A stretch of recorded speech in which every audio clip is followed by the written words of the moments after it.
Welcome to another edition of Clarion Connection. I'm Ron Wilshire, and my guest today is Bill Hubauer, a local musician, computer programmer, and all-around good guy and band member. Bill, welcome to Clarion Connection. Thanks, Ron. We played a clip from an album you did a number of years ago by a group called 10.10, and the name of the album was 1225, obviously a Christmas album. Yeah, I figured that out. Yeah. We did that. 10.10, it was a band based out of Pittsburgh. Didn't really travel very much, but we did about four albums, and one of them was the Christmas album. Part of it was recorded. We did like an EP back in 2000, and then 2003 we extended it and made a full-length album. Very nice project. It sounds sort of like a subdued Mannheim steamroller. Yeah, of course, at the time when we did this, this actually was done before the Trans-Siberian Orchestra. Oh, okay. And of course, it's very similar, the orchestrated rock kind of stuff. Not quite so as symphonic as Trans-Siberian, but it was a little bit hard at the time to think, oh, that's just like Trans-Siberian Orchestra. And it's like, well, we did it first, Yeah, But of course, nobody heard our version. But you didn't have costumes or anything. No, didn't do a big stage show. But you do bring a kind of a rock background to Christian music. I know you're a producer and a member of the band Apologetics, but before that, you were also with a Kansas tribute band. Yeah. Well, I've always been into the sort of the symphonic rock kind of thing. Back in the 70s, you had a lot of groups like Kansas that would use like violin or different other unusual instruments for rock bands at the time.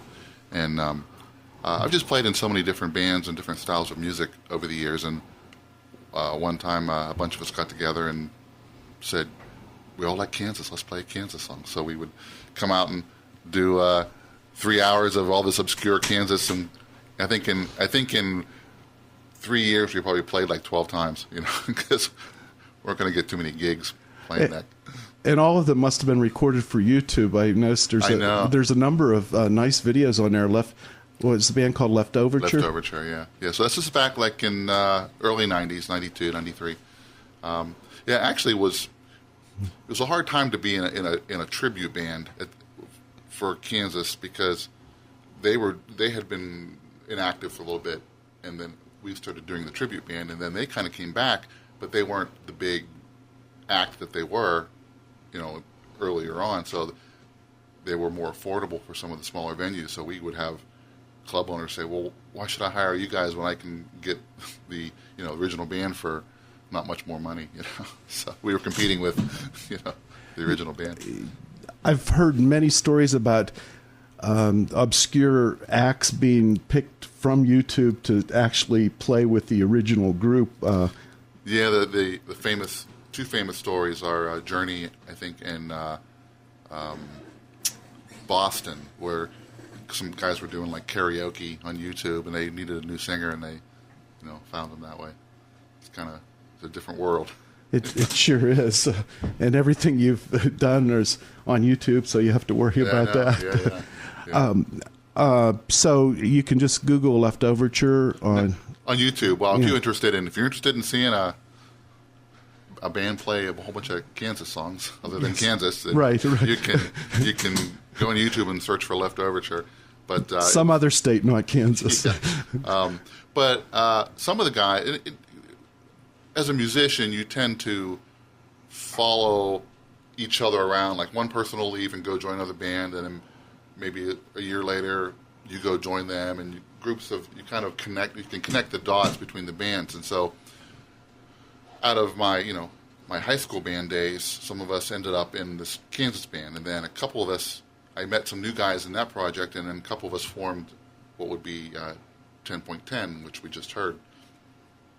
And then out of that project, while touring, traveling around with these guys, I met the guys from Apologetics, and they asked me to come record some keyboards for them, and ended up playing with them full time after 10.10 became inactive. And then I would eventually bring the drummer from 10.10 into, Apologetics. So you kind of just connect the dots through. And then I'm originally from the Clarion area. Grew up in Corsica, but I had been gone for about 20 years, and so when I decided I was needed to slow down touring, I decided to move back to Clarion about 6 years ago. So going way back, your music career started at CL? Yeah, fourth grade at CL. Fourth grade. And what instrument did you play? Well, I ended up playing the clarinet. I think I maybe wanted to play the drums, but I guess it seemed easier to hit things with sticks than to actually learn notes. But no, I think all the kids wanted to play drums, in fourth grade, and they could only have so many drummers, so I ended up playing clarinet. You would think you can only have so many clarinet players, but that's not true. There's usually too many clarinet players. Steve, were you a clarinet player? I dabbled with the trumpet in the fourth grade slightly, but that's about all the further it went, fourth, fifth, and that was about it. So that was my musical skills. But after high school, did you go on to college? I went to Berklee College of Music in Boston for 1 year, and I say now, because it's been a long time, I say now that I ran out of money and wanted to go play on the road and tour around, but I don't really remember exactly what I was thinking at the time. That I went there for 1 year and I enjoyed it, and I came back, and I think I thought that if you were to graduate from a music college, you were destined to be a teacher, and I didn't want to be a teacher. I don't think that's true now, but at the time, I probably felt that if you were a good enough musician, you wouldn't complete school. You would go do something important before you completed. I wouldn't say that's true, but being a young person, I think I probably felt that way. So, I went basically on the road out of that, just playing with whoever I would, and I ended up playing with backing up a band called the Vogues, which was they were pretty big in the '60s, I think, and this was in the mid '80s, and they were from Pittsburgh area, Turtle Creek, and they were trying to do a kind of a comeback thing, and I was playing along with them for a couple of years. What were some of your favorite Vogue songs? What I can remember, well, the hits were good. I mean, I liked 5 O'Clock World. That's a great song. Turn Around, Look at Me. Mm-hmm. A lot of the songs we played, a number of them I wasn't sure if they were originally done by the Vogues or they were just covers, because that was... You just played what they told you. Yeah, so there was only a few that I knew for sure. There's another one, I can't remember the name, that I really liked. All I can think of is the guitar riff in my head. I can't remember which one it is. But that was a long time ago. So you play keyboards and a guitar? Yeah, and I still play the clarinet occasionally too. Okay. I dabble on the. But now you can play that on the keyboards. Yeah, you can. I dabble on a lot of. I'll make noise on anything I can. But as far as being proficient, guitar and keyboard. There have been a lot of players for the Vogues over the years. Yeah, I would assume that anytime. I'd heard that you ran into one in an unusual circumstance one day. Let me tell the story. This is time for the story. Yeah, I'll try to tell the short version. It was the middle of the night. This was in the mid '80s, and I'm traveling, I think, up to Clarion area from Pittsburgh after a show, and it was 2 or 3 in the morning, and I pull off in Kittanning to get gas at the gas station. So I fill up at the pump, and I pull away from the pump, and I go in and get some coffee or something from the 7-Eleven, and I come back out and have a flat tire in my van, which was not unusual because I would just buy the junky tires and keep a few spares. I couldn't jack up my van because it was full of all this really heavy music gear, so I had to unload all the gear into the parking lot at 3 in the morning and to jack up my van. And so a car pulls in, and some guy gets out and sees all the gear, and he says, "Oh, you musician?" I said, "Yeah." And he said, "Who do you play with?" "Nobody you ever heard." I'm thinking, you don't know about the Vogues. And he said, "Tell me, who do you play with?" And I told him the Vogues, and his jaw hit the ground because he was the keyboard player in the Vogues 20 years prior. So back in the late 60s. So I just happened to need gas in Katanning. I just happened to get a flat tire, and I happened to have to unload everything. And he happened to pull in, and he happened to play with the same band 20 years earlier, same instrument. So that was quite a strange, almost unbelievable coincidence. A lot of these tribute band, not tribute, but the reunited original bands, there's a lot of them out there, aren't there? Yeah, I mean, I think, the guys, you can only live so long on the money that they made back in the 70s, and they have to start touring again, and I think it's just, there's nothing wrong with that. I mean, they're still doing what they love to do. They're playing, a lot of people say they're has-beens or whatever, but hey, if they're still playing the music and people still come out to see them. They're drawing a lot of people. Yeah. I mean, there was something good about those songs that make them last. Yeah, a lot of times there's only, maybe one original member, or sometimes none, but after the break, we're going to talk a little bit about what you do during the days now. I assume music is fulfilling, but there might be some other jobs and that. And so I'd like to welcome everyone to Clarion Connection and join us after the break. Trader Horn, my favorite store. Hey, Trader Horn holiday shoppers. Now through Tuesday, you can save 25% on all Christmas gift wrap, lights, and decorations in stock. And if you want to give the perfect gift for that special someone, try a Trader Horn gift card. You don't want to miss any of the bargains, so stop in your local Trader Horn and pick up a sale flyer or view it online at TraderHornStores.com. Trader Horn, your favorite holiday store. Trader Horn, your favorite store. They don't have a phone? They don't have a phone. They don't have a phone. They don't have a phone! You can post a job opening on a lot of websites that don't offer very good or even any customer service. We're not like that. We're ClarionVenangoHelpWanted.com, and we have a phone with real customer service human beings at the other end. They don't have a phone. I can't believe they don't have a phone. We're here for you. ClarionVenangoHelpWanted.com. Long name, amazing results. After years of being humiliated on the playground and having your bad hair and thick glasses ridiculed and mixing plaids with stripes, who's the nerd now, huh? ClarionVenangoHelpWanted.com invites all IT professionals to post their resumes with us. Local employers are currently seeking to fill IT, sales, programming, and medical jobs. So, neenu, Mr. Popular. ClarionVenangoHelpWanted.com. Long name, amazing results.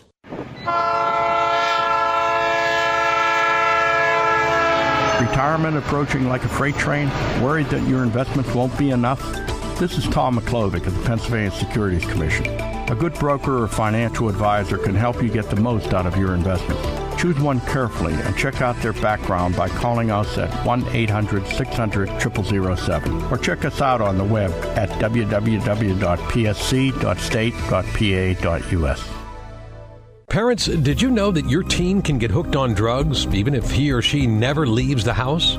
Abuse of prescription drugs, often found in the family medicine cabinet, is on the rise in Pennsylvania. Learn how to protect your teen today. Visit www.connectandprotectpa.org. That's connectandprotectpa.org. Connect and Protect PA, addressing the dangers of prescription drug abuse. This message made possible by the Pennsylvania Commission on Crime and Delinquency.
Welcome back to Clarion Connection. I'm Ron Wilshire with my guest today, Bill Hubauer, and the music we're playing, We Three Kings, is from an album by a group called 10.10, 1225, so quite obviously a Christmas album. A nice album if you're looking for music to add to your collection. It is available on iTunes or going to Bill's house. I learned a new joke. It's a million seller. I got 1 million in my cellar. Yeah, that's what. And Ron, you'll part with one of them. Just told me that. Yeah. Oh yeah, I got a couple boxes. Music's obviously been a great part of your life, as we talked about in the first segment. But I understand you do have a day job. Well, yeah, but I'm one of those people that I ended up doing really what I wanted to do, and I'm blessed, really blessed by that. Not as extravagant as what you may imagine when you're a teenager full of dreams, like I'm going to be a rock star. But I always wanted to play music, and also in high school I got into computers. And this was back when, when you say you were into computers, it's not like today. This was back when if you wanted to play a game, you had to write the game yourself to play it. You'd learn how to program and do all that stuff. This was, back in the late 70s, early 80s, 15 years before the internet as we know it. And it was just a hobby, and so was music. And over the years, you just, when you do something that you love to do, invest yourself, you're going to be successful at it. And out of high school, I did music for a while, then I got back into computers again and started to learn to program and do different things. And so I end up today, and that's really, I still do the same thing all these years later. I'm a professional computer programmer and run all different kinds of software. Websites, of course, is a big thing these days. And I still, do music, and I've kind of, over the years, have done probably, more computer programming because it's probably, it's easier to support a family with that kind of a job. But I have done a significant amount of music in addition to that, more or less over the years, sometimes more, sometimes less. With the convergence of media, the computer programming probably helps out in production, that sort of thing. Oh, yeah. I could never do what I'm doing music now without the software. I just don't have who has the resources for a recording studio, and it's really, it's good and bad. You have the ability to create, if you know what you're doing, production quality stuff out of your basement on a very, very limited budget. But at the same time, you have people flooding the market with things that are easily created that don't require the discipline that it used to require to do. So while it's easier for somebody who has some ability to create music, it's that much easier for somebody who has less ability to do it as well. But if they have fun doing it too, it's still, I think music is a gift, and if you can enjoy yourself in any capacity, whether you are pressing one button on a keyboard and it plays a drum beat for you without doing anything, that's fine. If you have fun doing that, So those old clarinets are never lost. Let's talk a little bit about one of your major projects, a band called Apologetics. I understand you toured with them, and you've still the producer of the band. Mm-hmm. Like I said earlier, when I was playing with 10.10, I met the guys from Apologetics, and for people who don't know who they are, they're sort of like the Weird Al Yankovic of Christian rock. So they take popular songs and change all the words around and make them,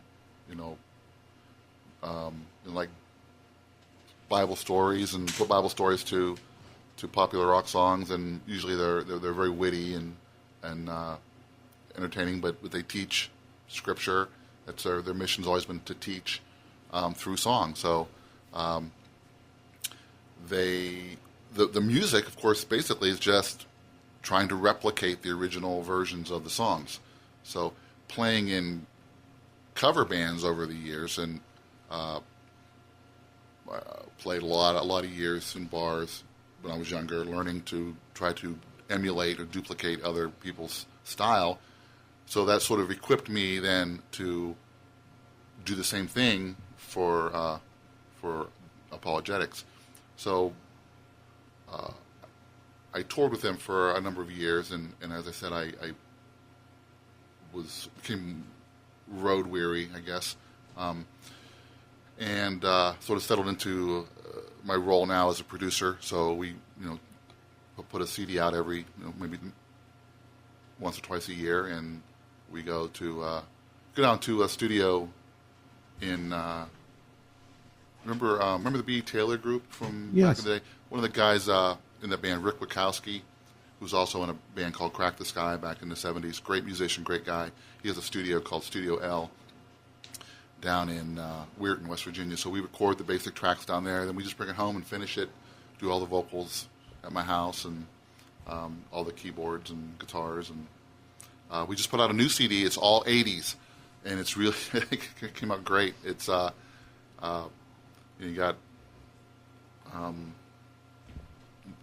Van Halen songs. Okay, now how do you make a Van Halen song into a Christian song? Well, so we did Jump, okay, and the new version is called Judge, and it's about judging people and whether or not you should do that. We did Loverboy working for the weekend. So the Apologetics version is working for the weekend. The weak people serving, people who are struggling. Or, and you got, see what else? Being on the spot now. Do you have to get special rights to use those songs? Great question. There was I can't cite the exact specifics, but there was a landmark case back in the 90s. I think it was Two Live Crew. Was doing a parody or sampling or some kind of thing that went all the way to the Supreme Court because they were being sued by the original artist, and there was a ruling that parody is a fair use, requiring no royalties. I think there's a fine line whether something is parody or not, but that was sort of set a precedent for bands to do this kind of thing. Weird Al Yankovic, he actually does go get permissions and pays royalties, I think, just because he is in a position financially to do that, although I don't think the law requires that. Have you ever done any parody of Vogue songs?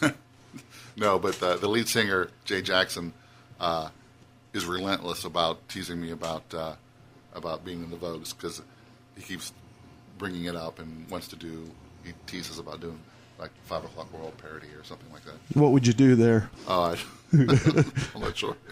24-hour world. Yeah. And any Kansas parodies by chance? Either? Oh, sure. Yeah, we did Carry On Wayward Son, which was... you don't even have to yeah. change it much. Yeah. But, it's kind of it's just oddball thing that either people hate it or they love it. We've gotten a lot of negative feedback from Christian leaders who think that it's somehow it's wrong to take this non-Christian music and bring it into a spiritual realm.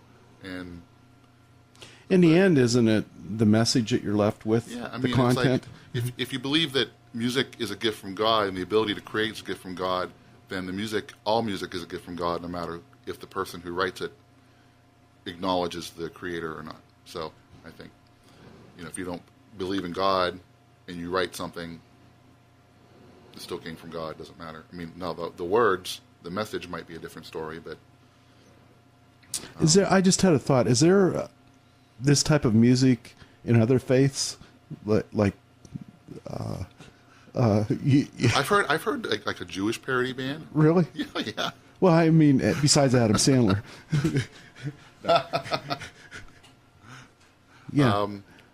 But probably. Yeah, probably. I mean, it gets people's attention, and I think in promoting the Christian word or any other word, it's getting people's attention first. Yeah, just a way to just another channel of communication. Now, most of your music is available on iTunes. We have a couple, 2 of our albums, 2 of the Apologetics. Yes, that's the best place to go. Check it out, and it's spelled APOL. I can't believe I'm not looking at it. I can't spell it. APOLOGETIX.